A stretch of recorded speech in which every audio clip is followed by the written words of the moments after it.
Não importa onde você parou. Não importa o momento da vida em que você se cansou. O que importa é que é sempre possível recomeçar. É necessário recomeçar. Recomeçar é dar uma nova chance a si mesmo. É renovar as esperanças na vida e, o mais importante, acreditar em você de novo. Sofreu muito nesse período? Chorou muito? Foi limpeza da alma. Ficou com raiva das pessoas? Foi para perdoá-las um dia. Sentiu-se só por diversas vezes? É porque fechaste a porta até para os anjos. Acreditou que tudo estava perdido? Era o início da tua melhora. Pois é, agora é hora de reiniciar, de pensar na luz, de encontrar prazer nas coisas simples de novo. Que tal um corte de cabelo arrojado, diferente? Um novo curso? Ou aquele velho desejo de aprender a pintar, desenhar, dominar o computador, ou qualquer outra coisa? Olha, quanto desafio! Olha quanta coisa nova nesse mundo de meu Deus te esperando. Tá te sentindo sozinho? Besteira? Tem tanta gente que você afastou com seu período de isolamento.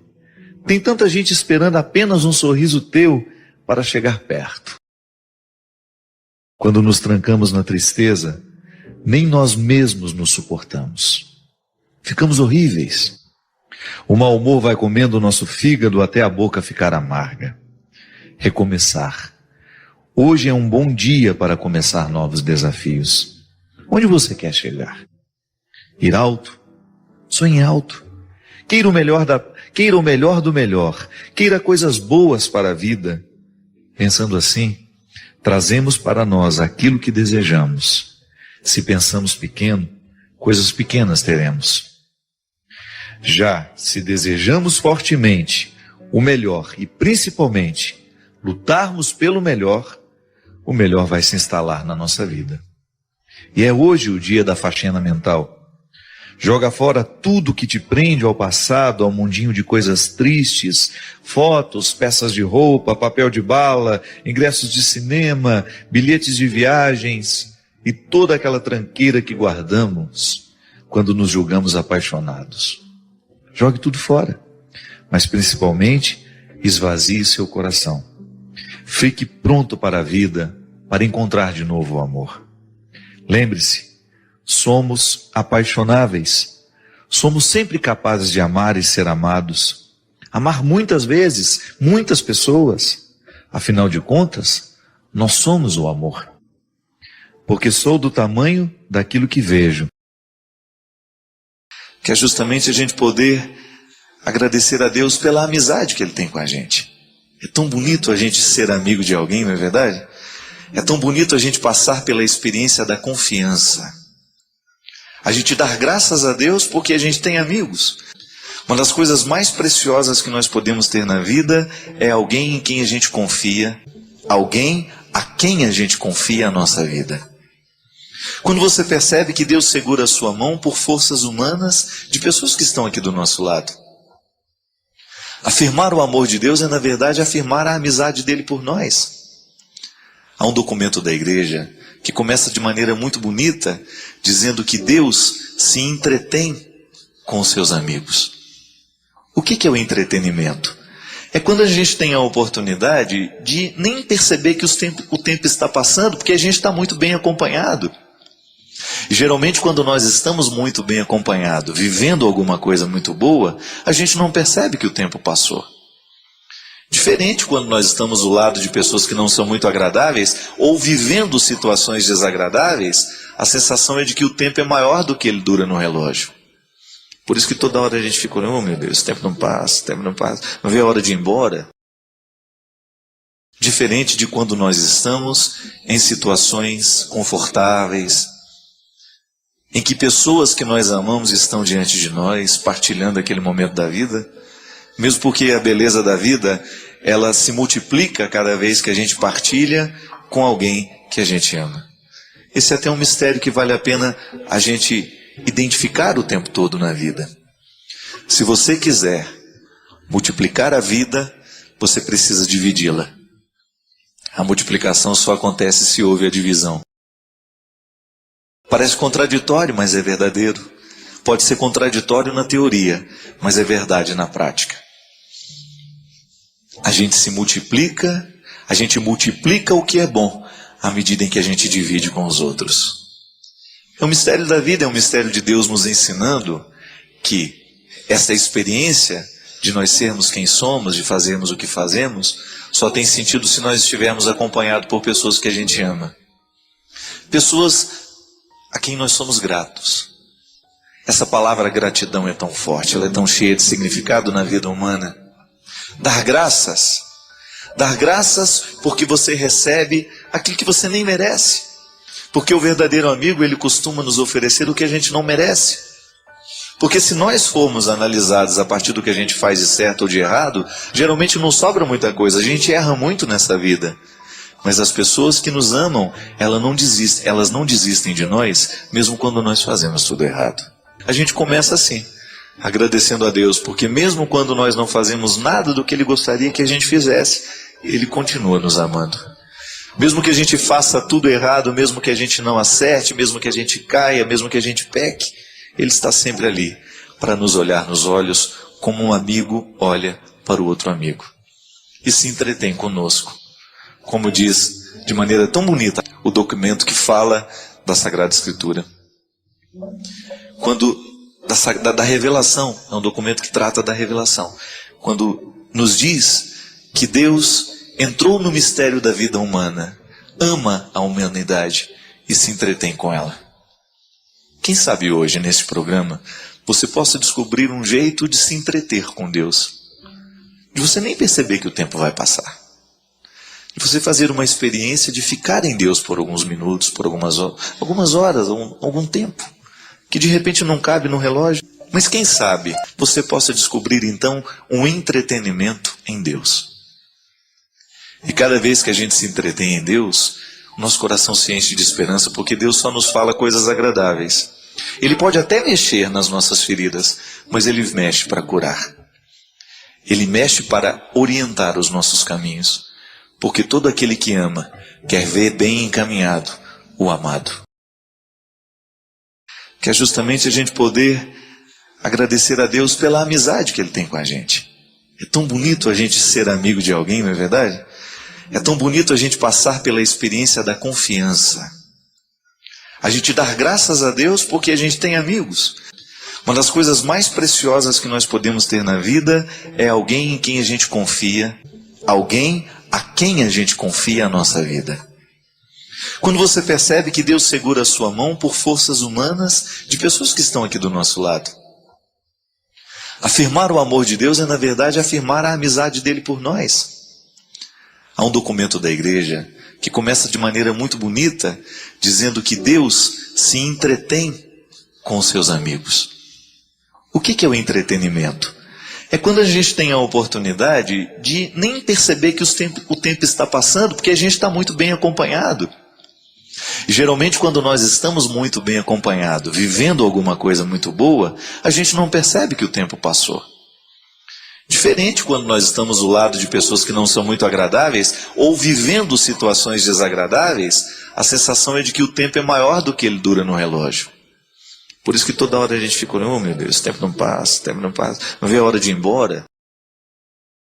Diferente de quando nós estamos em situações confortáveis, em que pessoas que nós amamos estão diante de nós, partilhando aquele momento da vida, mesmo porque a beleza da vida, ela se multiplica cada vez que a gente partilha com alguém que a gente ama. Esse é até um mistério que vale a pena a gente identificar o tempo todo na vida. Se você quiser multiplicar a vida, você precisa dividi-la. A multiplicação só acontece se houve a divisão. Parece contraditório, mas é verdadeiro. Pode ser contraditório na teoria, mas é verdade na prática. A gente multiplica o que é bom, à medida em que a gente divide com os outros. É um mistério da vida, é um mistério de Deus nos ensinando que essa experiência de nós sermos quem somos, de fazermos o que fazemos, só tem sentido se nós estivermos acompanhados por pessoas que a gente ama. Pessoas a quem nós somos gratos. Essa palavra gratidão é tão forte, ela é tão cheia de significado na vida humana. Dar graças. Dar graças porque você recebe aquilo que você nem merece. Porque o verdadeiro amigo, ele costuma nos oferecer o que a gente não merece. Porque se nós formos analisados a partir do que a gente faz de certo ou de errado, geralmente não sobra muita coisa. A gente erra muito nessa vida. Mas as pessoas que nos amam, elas não desistem de nós, mesmo quando nós fazemos tudo errado.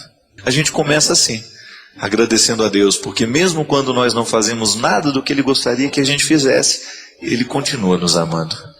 Mesmo que a gente faça tudo errado, mesmo que a gente não acerte, mesmo que a gente caia, mesmo que a gente peque, Ele está sempre ali para nos olhar nos olhos como um amigo olha para o outro amigo.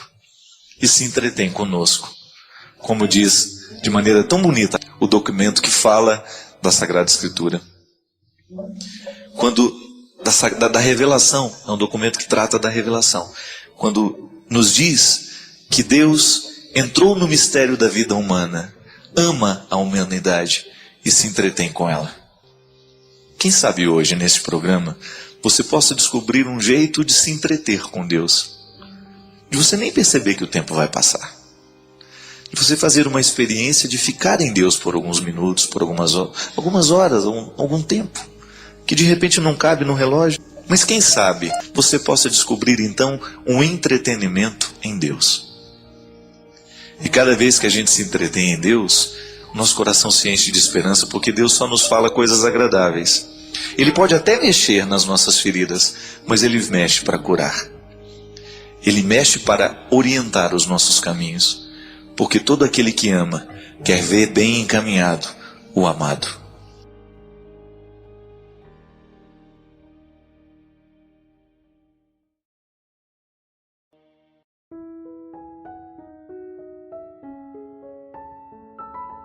Quantos filhos são curados quando nós olhamos para eles e perguntamos o que de fato interessa, do que eles gostam e o que eles gostariam de fazer da vida. E você também cresce quando é algo que você não quer que seja, e você, no exercício de amor, é capaz de querer entender o que o outro gosta tanto.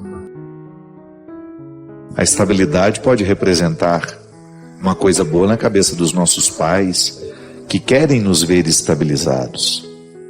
É natural que você queira seu filho estabilizado. Mas essa estabilidade, se custar a alegria dele, vale a pena? Se chegar a essa estabilidade, vai precisar matar todos os sonhos que tem dentro de si, é justo? Da mesma forma como eu vi muitas pessoas cursarem direito porque o pai era advogado e seguiram a tradição mesmo que aquilo não realizasse. Quantas pessoas eu encontrei estudando direito, não porque queriam ser advogados, mas porque queriam prestar um serviço público, um concurso para um serviço público. E aí você perguntava, mas você se identifica com o serviço público? Não, é só para ter uma estabilidade. Isso pode parecer bacana aos olhos de alguns. Mas isso é um verdadeiro absurdo aos olhos daqueles que de fato querem viver a sua verdade pessoal. Basta deixar que a verdade venha à tona. Às vezes você, na ânsia de fazer seu filho obedecer, você dita uma regra que não passa pelo ouvir com ele. Vai fazer assim, pronto, e acabou.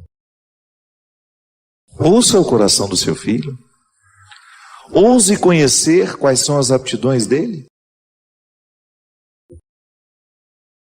Será que só porque nós desejamos, com todas as forças do nosso coração, do nosso entendimento, controlar a vida dos que nós amamos, porque achamos que controlar é amar? Será que é justo, em nome desse controle, nós condenarmos os nossos filhos a uma estabilidade que não realiza, que não faz feliz? Falsas respostas não nos realizam. Pode realizar seu pai, sua mãe. Mas você acha justo comprometer a sua vida para agradar alguém? Isso não é evangélico. Obedecer significa ouvir com o outro. E não somente ouvir o outro. É ouvir com ele. E pode ser que aquela parte que precisa obedecer, no momento em que escuta com aquele que está propondo o que deve ser obedecido, chegue à conclusão de que o esclarecimento, a lucidez, esteja na parte mais frágil. Seremos autoridades mais qualificadas se nós desenvolvemos ou aguçamos a nossa sensibilidade para ouvir com o outro o que precisa ser escutado. Da mesma forma como eu também não tenho como viver as minhas perguntas na solidão. Eu estou sempre ouvindo com alguém ao meu lado.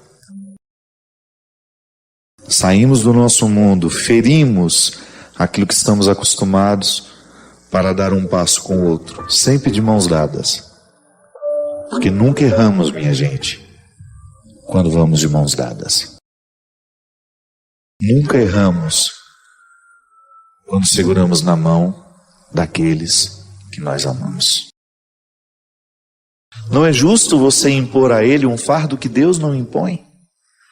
Deus colocou nele um jeito de ser, uma forma de viver, de pensar, de sentir. É necessário que a gente tenha respeito pelo outro, que caminhe com ele. Claro, eu não estou dizendo para você abrir mão da autoridade que você tem, pelo contrário. A verdadeira autoridade é aquela que nos faz ouvir com o outro. É aquela que nos faz pensar com o outro, sentir com o outro. Seremos melhor, bem melhor. Uma autoridade bem melhor, se a gente aprende a ouvir com o outro. Deus tem a oportunidade de falar em nós. Sim, porque Deus fala em nós quando a nossa verdade vem à tona. Quando nós não temos medo da pergunta que precisa ser feita. Não fuja delas. É bom, né, quando a gente tem a oportunidade de ouvir alguma coisa que nos desinstala. Nós ouvimos muitas coisas todos os dias, mas não é tudo que nos desinstala. De repente você percebe que aquela palavra, ela se encaixa dentro de você e começa a provocar uma boa desordem. Essa é a revolução que o verbo pode fazer na nossa vida. Sim, porque a mesmice da vida é justamente a gente ficar no mesmo cômodo o tempo todo. Pode ser que a gente se acostume a alguns cômodos da nossa vida e a gente passe uma vida inteira ali, acreditando que a nossa casa consiste naqueles cômodos. Na vida emocional é assim, na vida intelectual. Nós vamos saindo da nossa zona de conforto e nós vamos, nesse intervalo, vivendo o desinstalo, esse desinstalar, a desinstalação, que é tão positiva na vida de quem quer crescer. Então, uma pergunta bem feita, na hora certa, tem o poder de reorientar os caminhos da gente. Retira-nos da mesmice. Faz com que nós tenhamos condições de entrar nos cômodos que até então nós não estávamos acostumados a visitar. Vai viver o que você precisa viver. Não perca tempo com conflitos que não são seus. Tenha coragem de entrar nos quartos da sua casa, da sua vida, e descubra quais são as perguntas que hoje precisam ser feitas para que a sua vida tenha qualidade. Não tenha medo dos questionamentos. Muito melhor que conviver com falsas respostas é a gente ter a pergunta certa. Eu particularmente gosto de ir atrás de palavras que me desinstalem. Eu estou sempre com um livro, porque o livro é uma oportunidade que eu tenho de ser desinstalado. Gosto sempre de ouvir uma boa música, porque a palavra que chega pelo meu ouvido através de uma voz cantada tem o poder de me desinstalar. Os especialistas dizem que toda vez que nós aprendemos uma coisa nova, é como se o nosso cérebro fosse ferido positivamente. E o conhecimento, ele se estabelece à medida em que nós vamos ferindo, que nós vamos criando novas sinapses, né? Nós vamos criando dentro do nosso cérebro uma estrutura que vai nos levando a ir adiante, naquela reflexão, naquele conhecimento. Eu me recordo que, como professor, o grande desafio era desinstalar aqueles que já achavam que já sabiam. Sim, sobre muitas coisas nós já sabemos, mas de vez em quando a gente toma contato com uma outra forma de ver aquilo que nós já sabemos, contato com um saber sobre aquilo que já sabemos, e de repente somos surpreendidos por uma novidade sobre aquilo que já achávamos que sabíamos tudo. O conhecimento é dinâmico, é um movimento de reestruturação constante. E olha que nós já temos mais de 2000 anos de história, nós já evoluímos muito como humanidade, as ciências psicológicas nos ajudaram muito a compreender a dimensão humana dessa realização. Então nós já estamos auxiliados por muitas ciências que Jesus não tinha naquela época. Todas elas corroborando justamente a postura de Jesus, de colocar a pessoa no caminho certo. Padre Fábio, gostaria de saber a sua opinião quanto ao livro O Segredo, que tem como conceito: peça, acredite e receba. Quem nos induz a imaginar? O livro nos induz a imaginar e idealizar nossos sonhos para realizá-los. Será que é assim que na vida realmente acontece, padre? Eles ensinam partir para a ação, mas sempre idealizar. E em uma palestra do senhor já vi você dizendo que quem idealiza demais perde a oportunidade de conhecer o que verdadeiramente existe ao seu lado. Qual é o sentido de tudo isso, então? Marcelo, o grande problema é quando nós compreendemos esta idealização. O que é a idealização? A palavra ideal é aquilo que existe como se fosse uma realidade iluminada, que não nos pertence ainda, mas que nos motiva. O sonho muitas vezes é isso. Eu imagino que aquilo possa acontecer na minha vida e vivo à sombra desta imaginação. Agora, o que precisamos fazer? Eu nunca li este livro, então não sei nem do que se trata. Sei que é um livro que já vendeu milhões e milhões de cópias, e agora estou tendo essa informação através de você, que ele trabalha a partir desse conceito. Peça, acredite e receba. Eu particularmente acho isso muito difícil de analisar aqui com tanta pressa, porque eu posso até pedir, mas o que eu estou pedindo? Será que aquilo que eu estou pedindo realmente está de acordo com a minha possibilidade?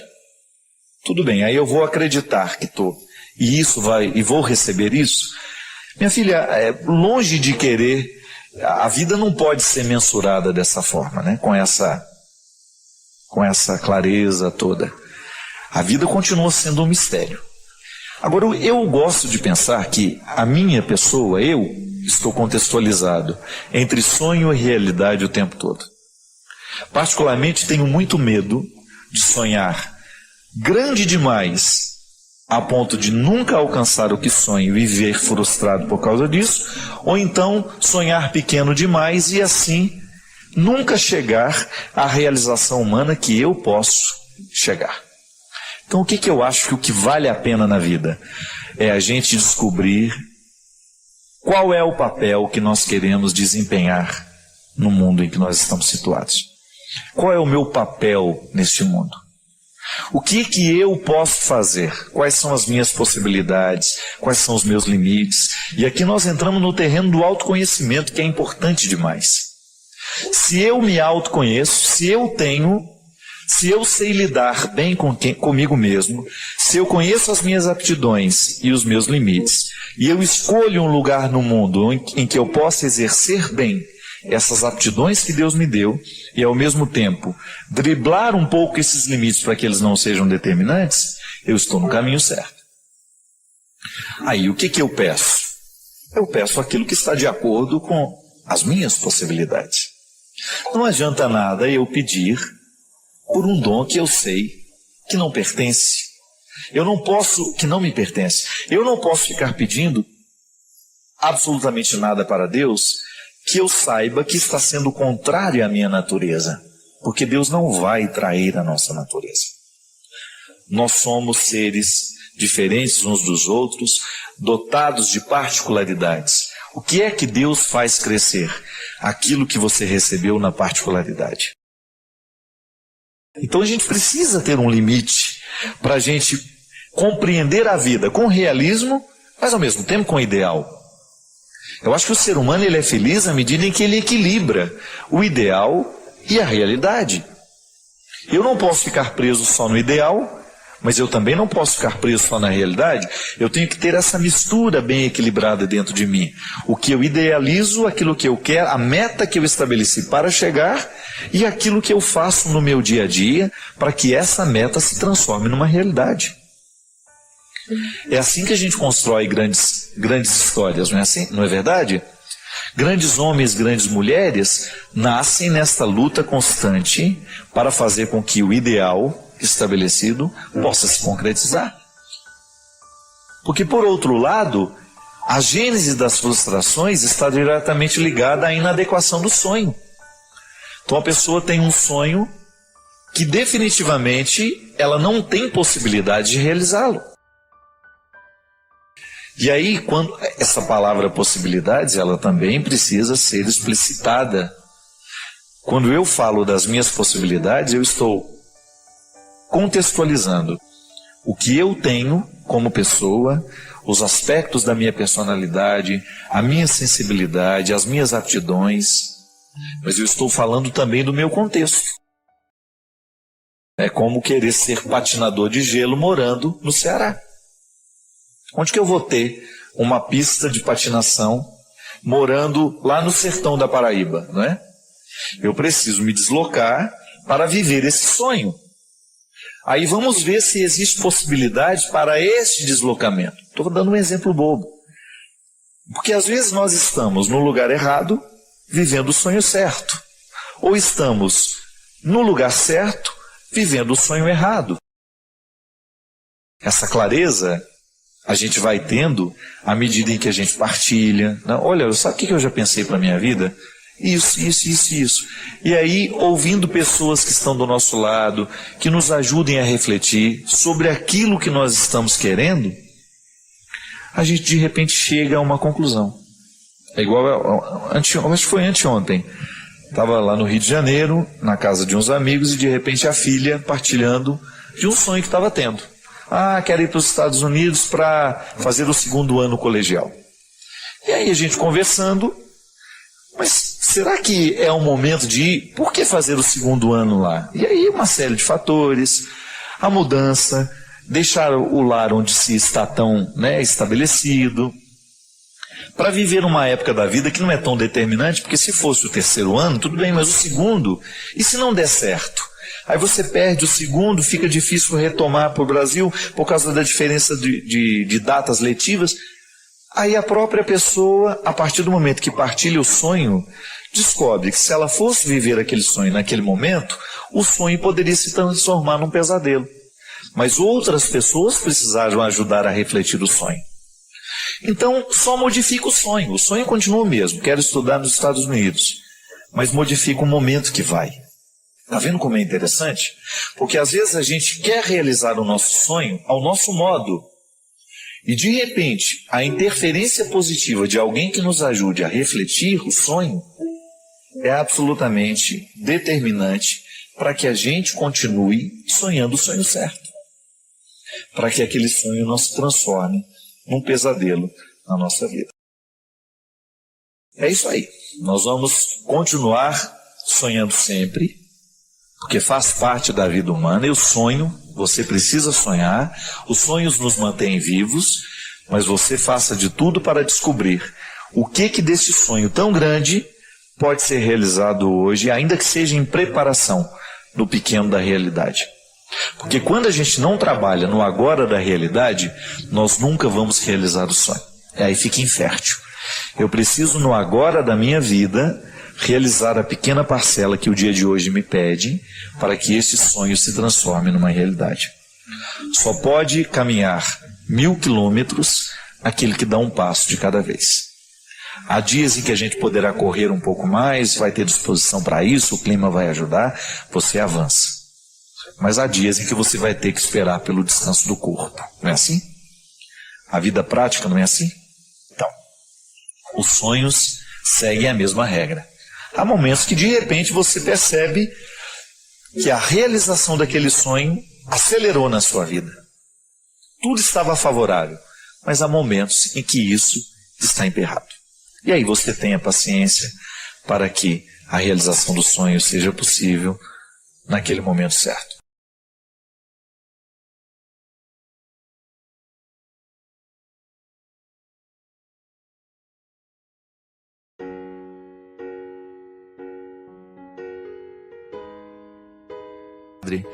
Vivi uma tragédia que me desequilibrou muito.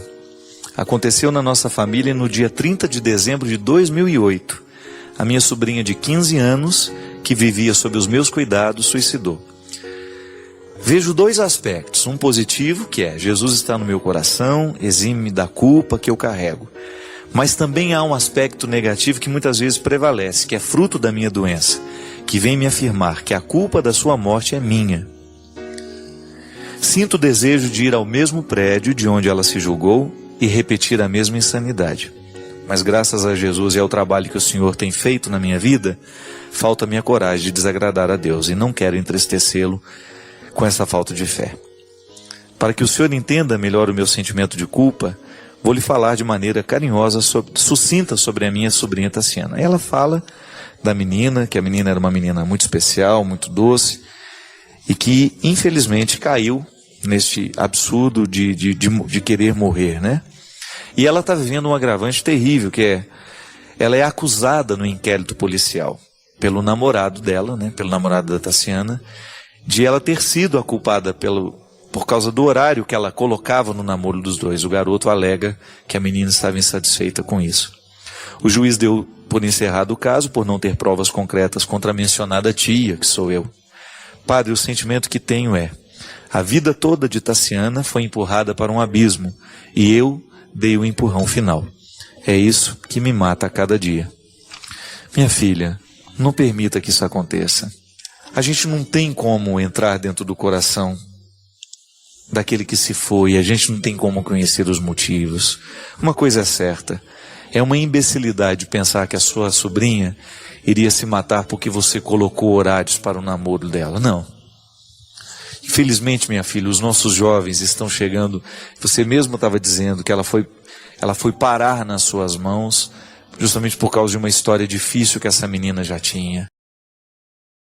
Filho é igual casa, se não tiver bom alicerce, não fica de pé muito tempo. É assim, você pegou essa menina num determinado momento da vida em que você já não tinha mais como interferir nos alicerces dela. É muito difícil a gente oferecer estrutura de vida àquele que já chega totalmente desestruturado. Eu não estou dizendo que é impossível. É possível sim a gente ajudar, dar estrutura àquele que nunca teve. Mas será muito mais difícil. E aqui, minha gente, eu extrapolo a conversa, né, para poder falar com você que tem filho. Cuidado. Cuidado com o que você está oferecendo a esta criança. Cuidado com o lar que você está colocando sob os pés desta criança. Tudo isso que você oferece hoje será determinante para o futuro, quando jovem, quando adulto, quando é idoso. A gente não é por acaso. A gente é o fruto de todas as influências que a gente recebe. A gente nasce e já começa a receber essas influências. E a gente precisa lutar muito para que o nosso lar seja um lugar onde as pessoas verdadeiramente possam ser preparadas. O ser humano precisa ser preparado. Nós não damos conta da vida de qualquer jeito. É preciso ter uma estrutura. E amar é justamente emprestar essa estrutura, é conceder ao outro a possibilidade de crescer, de não querer se matar, né? Porque o suicídio é lento, ninguém pula de uma hora para outra. Os motivos vão minando o coração da gente. Eu relembro a história de um moço lá em Taubaté, já no último ano de medicina, e foi encontrado morto pendurado numa corda. Imagina você, um rapaz com o futuro pela frente, no último ano de medicina, de repente aparece pendurado lá, meses antes da formatura. Essa corda não é colocada da noite para o dia. Essa corda é colocada aos poucos. E se a gente não cuida, a gente também coloca uma corda no pescoço. Viver é a experiência de condenar ou de salvar. Viver é a experiência de aceitar a condenação ou de aceitar a salvação. Passa o tempo todo pelo caminho do outro, mas passa também no nosso. Hoje a gente viveu situações que nos condenaram ou que nos salvaram. É um gomo de corda que a gente põe ou que a gente tira. Tudo depende da escolha, da seleção que a gente faz. A vida precisa ser peneirada, igual o garimpeiro faz. Pega aquele monte de terra numa peneira e vai peneirando aos poucos, até ele ver se tem pedra preciosa ou não. Se não tem, ele joga tudo fora e começa de novo. O final do nosso dia deveria ser sempre uma experiência de garimpo. Olha para a peneira do dia, olha tudo o que aconteceu, tudo o que você ouviu, tudo o que você viveu, todas as situações que você enfrentou, tudo aquilo que caiu diante dos seus olhos, tudo que você viu, tudo que você ouviu, e só guarde se for precioso. A gente perde muito tempo guardando tranqueira. Jogue fora.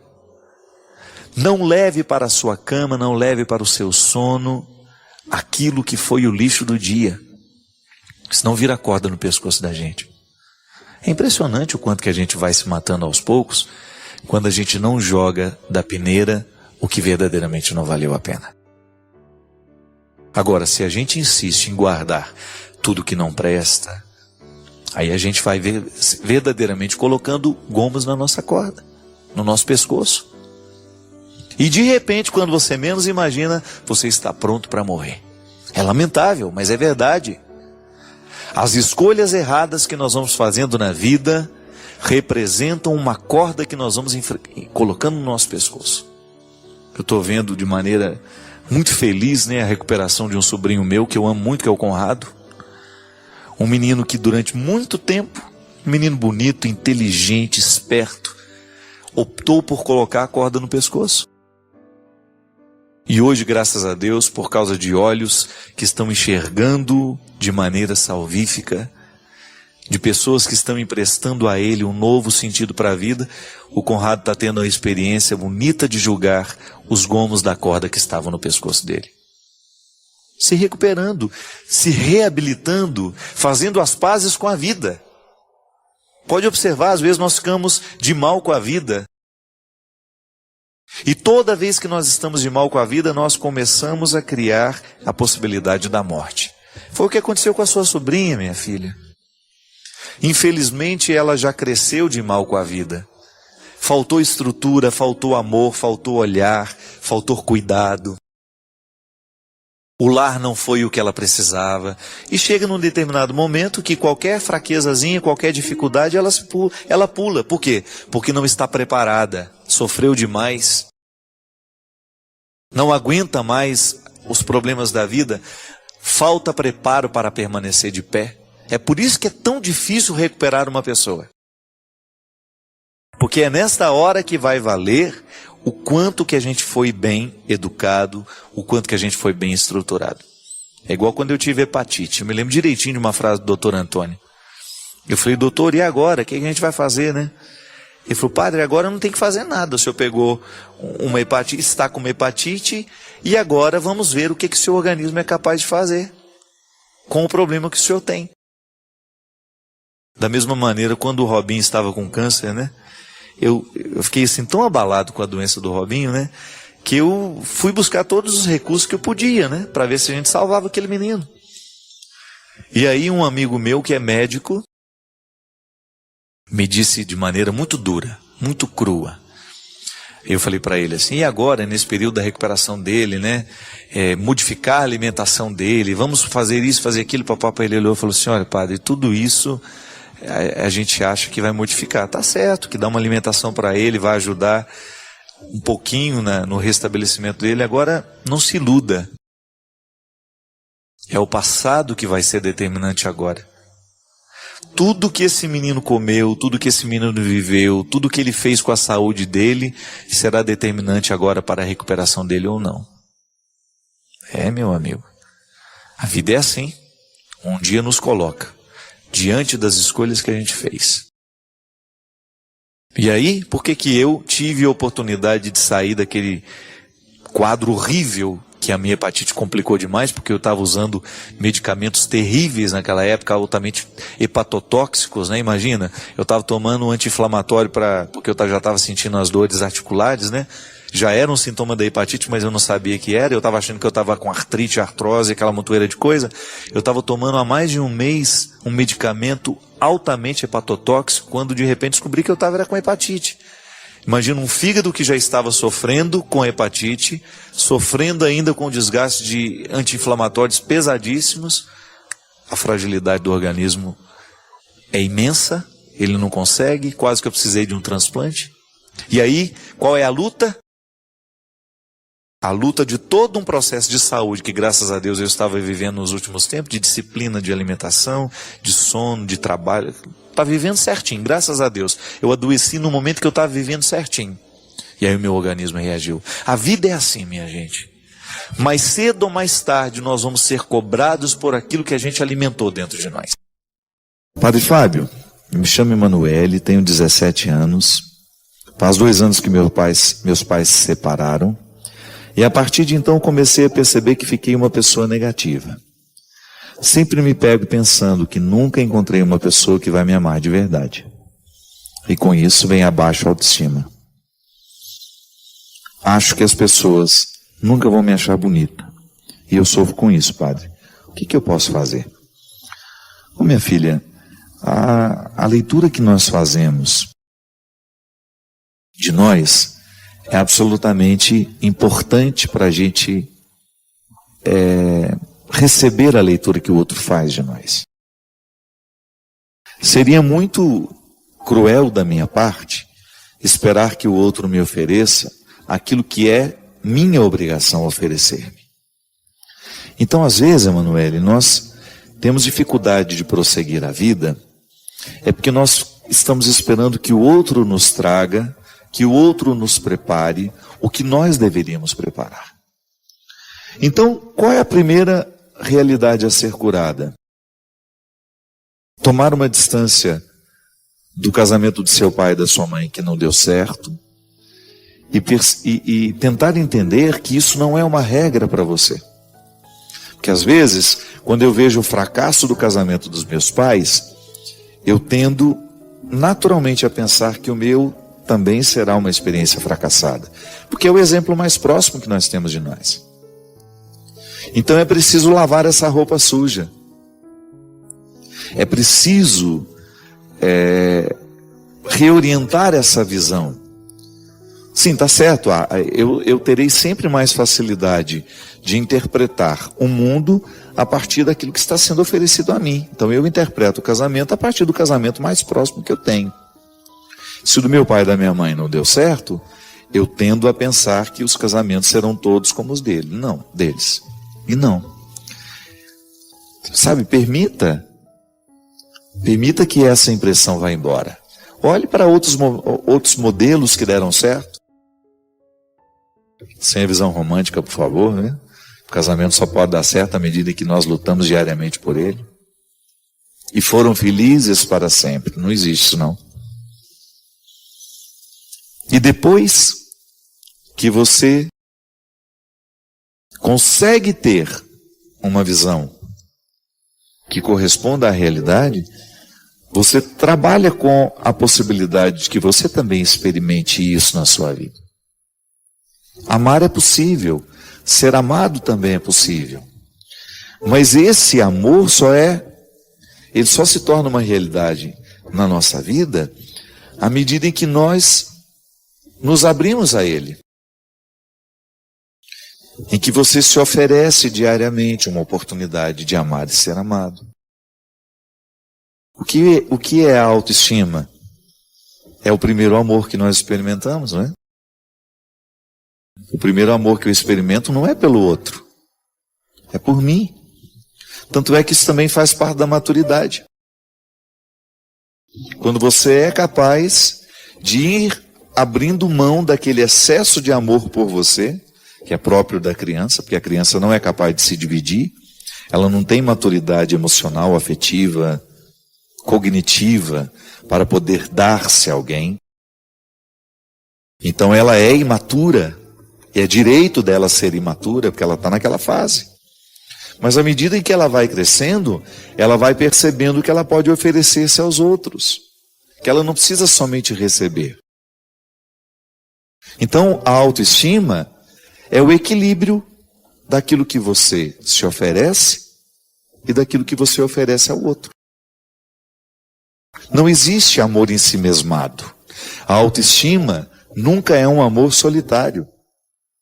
O amor que eu tenho por mim é sempre na partilha com o outro, mas eu tenho que ter amor por mim. Porque senão eu fico me doando sem me oferecer. E aí, naturalmente, eu vou criando uma derrocada para mim. É por isso que a maturidade, ela vai me levando a compreender que no exercício do auto-amor, eu aprendo a amar o outro. E também no exercício do amor ao outro, eu acabo voltando ao amor que eu preciso ter por mim. Então, Emanuele, essa cura não é só você que precisa. Não pense que é só você que sofre desse desânimo. Não. Muitos de nós sofremos desse desânimo. Ou muitos de nós experimentamos esse fracasso de não sermos suficientemente amados por nós. Sim, eu preciso amar suficientemente o ser que sou. Amar-me significa reconciliar-me com os meus limites, conhecer todas as minhas, ou tudo que eu puder das minhas fragilidades, que às vezes eu não sou capaz de conhecer tudo, mas o máximo que eu puder conhecer dessas fragilidades, para eu poder arregimentá-las, para que elas joguem a meu favor. Sim, porque até a minha fragilidade, se ela estiver sob o meu domínio, ela me favorece. Há restrições que possibilitam. Eu sou possibilitado quando vivo as restrições de maneira sincera, de maneira honesta, de maneira justa. Então, a experiência de amar-se é o seu primeiro dever de casa. E aí, naturalmente, você vai jogando fora esse pessimismo, que pode ter sim, uma consequência da infelicidade dos seus pais. Nós absorvemos tanto dos outros, né? Eu absorvo o tempo todo das pessoas que passam por mim. Volto a dizer, o que é alcalino e o que é ácido, o tempo todo me é oferecido. Agora o problema é quando eu me ofereço o sentimento ácido. Quando eu me ofereço o pessimismo que me priva de crescer. Então todos os dias, não tem descanso isso, é diário, sem visão romântica, por favor. Deus não vem fazer por nós, o outro não fará por nós, sou eu, é você. Somos nós que temos de fazer diariamente esse exercício de escolher o alcalino, o sentimento que nos purifica, que mantém a nossa saúde e que vai nos dando condições de ir adiante, de vencer os obstáculos, que é assim que vale a pena a vida. Ela é difícil para todos nós. Eu experimento uma fase difícil e estou aprendendo com ela. Quero aprender com ela. Porque senão essa fase, ela só vai me machucar. E não é justo Não é justo que uma fase apenas me machuque. Estamos todos no mesmo barco, viu? Não se sinta sozinha nessa história. Eu tenho certeza que muitos que nos assistem agora vivem o mesmo conflito que você. Sim, gente que precisa se amar, se oferecer mais, para que tenha condições de oferecer aos outros. Cultivo, sabe? Amar é isso. É você se oferecer um cultivo melhor. É você se permitir a experiência da beleza através de um livro, através de um bom filme, através de uma boa conversa. Porque às vezes a gente pensa, eu preciso me amar, já acho que preciso ir lá no salão, pintar o cabelo, comprar roupa. Não, não é isso. Também pode ser, sem problema. Mas o exercício do auto-amor, ele passa sobretudo por aquilo que nós nos oferecemos intelectualmente. E quando eu falo intelectualmente, pense também na dimensão sentimental, porque a gente não pensa o intelecto desconectado das emoções. Quando eu penso o meu auto-amor, eu penso no bom livro que eu estou lendo, nas boas influências que eu estou pretendendo, permitindo, no quadro que eu contemplo, na música boa que eu escuto. Isso tudo é auto-amor. Ou no descanso que eu programo, ou no encontro que eu marco para estar com as pessoas que eu amo, que me fazem bem. Isso é auto-amor. E lá você se doa. Lá você vive a outra dimensão. Por isso que eu digo, não existe amor próprio em si mesmado. Não, ele sempre me coloca naturalmente à disposição do outro. É cíclico. Eu me dou, eu me ofereço e naturalmente eu ofereço ao outro, do outro recebo, volto para mim e assim vamos. Reciclando os amores, reciclando as experiências que nos amadurecem. É isso, minha gente. A maturidade é um processo de todo dia, de toda hora. E que Deus nos abençoe nesse projeto.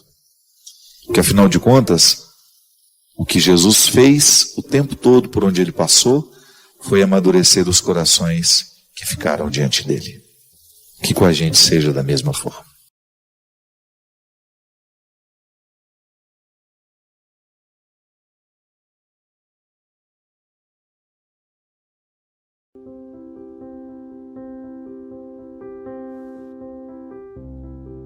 Quantas vezes também foi triste ser quem você é?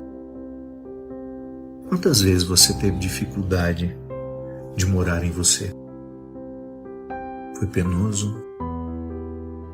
E quem olhava de fora não imaginava quão desconfortável estava ficar ali em você. E porque estava desconfortável ficar em você, o que você fazia?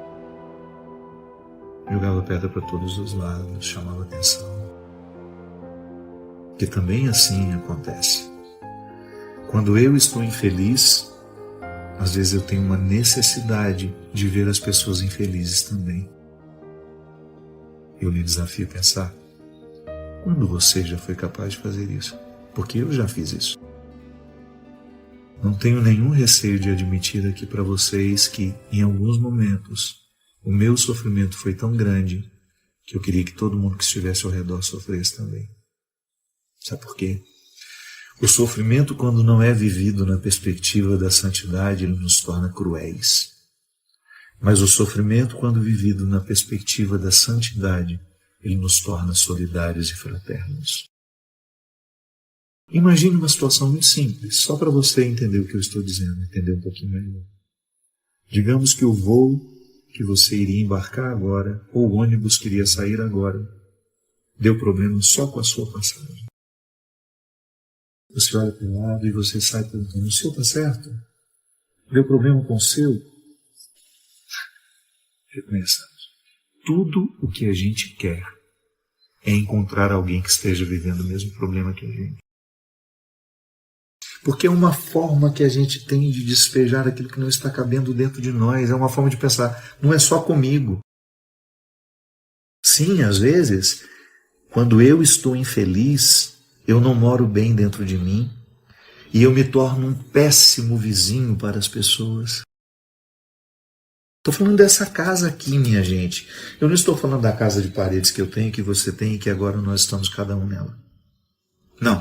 Eu estou falando dessa casa que é corpórea, que é espiritual, que é emocional, que às vezes, porque eu não estou feliz dentro dessa casa, eu saio por aí fazendo de tudo para que as outras pessoas também não se sintam. Aí eu vou lá, falo mal do cabelo dela, falo mal da foto, falo que ela está gorda, eu falo que ela está magra, eu falo que ela fez aquilo para aparecer, eu falo porque de alguma forma eu quero que a minha infelicidade se manifeste.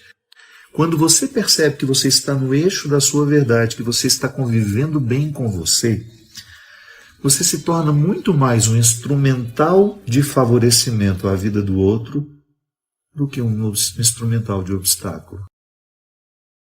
Quando eu estou feliz e bem acomodado no corpo que eu tenho, no corpo que eu sou, na vida que eu escolhi viver, eu fico mais fácil para as pessoas, eu fico uma pessoa mais simbólica, menos diabólica, mais atenta àquilo que eu posso melhorar do mundo afora.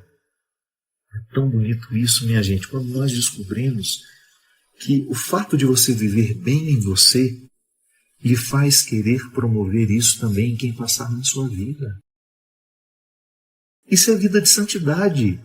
É quando você descobre que você não é perfeito, que você não é perfeita, mas que você é convidada a buscar os recursos da sua humanidade para que você tenha condições de ajudar quem passar pela sua vida. Com uma palavra que você diz, às vezes, ou com um silêncio que você permite. Em muitos momentos, nós precisamos oferecer ao outro o que a gente tem de melhor. É aquele momento de esforço que você pensa, essa pessoa está passando pela minha vida agora, eu quero que ela receba o melhor de mim. Eu vou dar um exemplo para vocês. Eu precisei fazer um procedimento, vocês sabem que eu enfrento esse problema no ouvido. Eu tenho uma doença chamada síndrome de Meniere, doença de Meniere. E existe uma possibilidade de fazer uma aplicação de corticoide no ouvido, intratimpânica, e precisa ir para um centro cirúrgico, aquela confusão toda. E eu fui lá, fui para o hospital para fazer, e de repente não tinha aprovação do meu plano ainda, e aí eu tinha pressa que eu tinha que vir embora para Taubaté, que eu tinha uma live. E de repente eu me vi ali, já na sala de espera para ir para o centro cirúrgico, sem a possibilidade de ir, com toda aquela possibilidade de se desfazer tudo que eu esperava que iria acontecer. E aí estava diante de mim uma menina que entrou dentro. E sabe quando você vê que a pessoa te admira? Ela falou assim, ai, Padre Fábio, que emoção, que satisfação de ver o senhor de pé. E eu já falei, olha, me desculpe que eu não estou no meu melhor dia, não estou no meu melhor momento, obrigado pelo seu carinho, gostaria até de ter disposição, mas não estou, ponto. Não tratei mal, não fiz nada. Aí depois veio a menina lá de fora, que estava tentando melhorar a situação para mim, eu falei a mesma coisa para ela, vou embora, não posso esperar, não sei o quê. Enfim, aí deu tudo certo, eu fui, fiz o que eu tinha que fazer, não consegui vir para Taubaté, não deu tempo. Fiquei por lá, fiz a minha participação lá na live.